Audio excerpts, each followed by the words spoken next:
high-profile event of the British equestrian calendar takes place today. Lizzie Greenwood-Hughes is at the Barbury Horse Trials this morning. Lizzie looking absolutely magnificent back there, and I can see some people on horses in the background, so things are starting to warm up down there.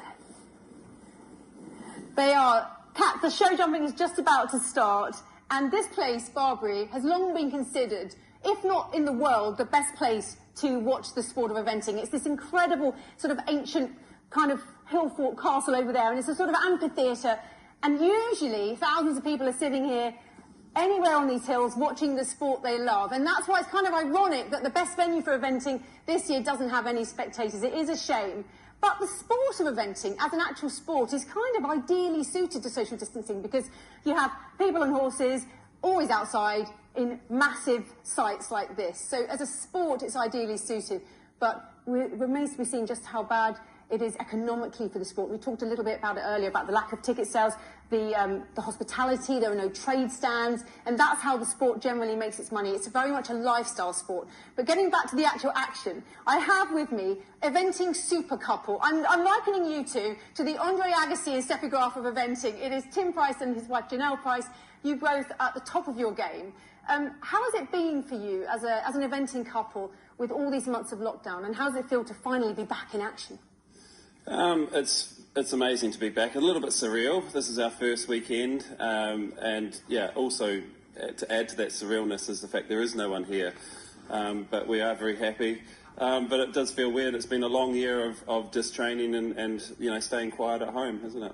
Yeah, but I mean, we've picked it. It's a beautiful venue, as you can see here at Barbury. It is picture perfect Wiltshire countryside, and we couldn't have got a better day. So it's great to be back. And you two, you're obviously New Zealanders, but you're based up the road, aren't you? Not too far away. Now, the rumour is that this is going to be quite tough on the pros, because as I was saying earlier, the unique thing about eventing is that amateurs go up against the pros because it's the horse level, not the rider level necessarily.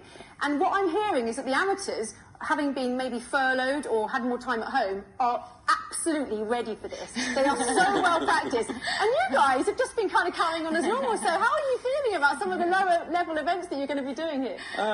Yeah, it's a great part of our sport. It's unique in that sense, like you say, Lizzie.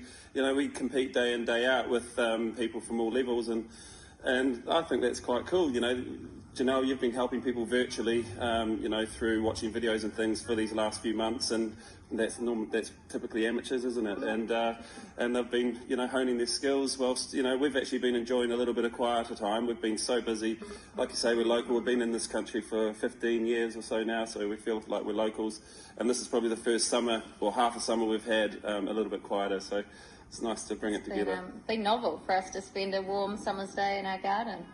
Yeah, I guess you've been putting your feet up, which you wouldn't normally get to do all the time. Yeah. Earlier we spoke to Tom McEwen, who, of course, would have hopefully been going to Tokyo with his top horse for Great Britain. You two would have been pretty much nailed on to go for New Zealand, wouldn't you? You've both been to Rio. How do you feel about the fact that it's been postponed? I mean, we still don't know for sure it's going to happen next year, but how do you feel about not going?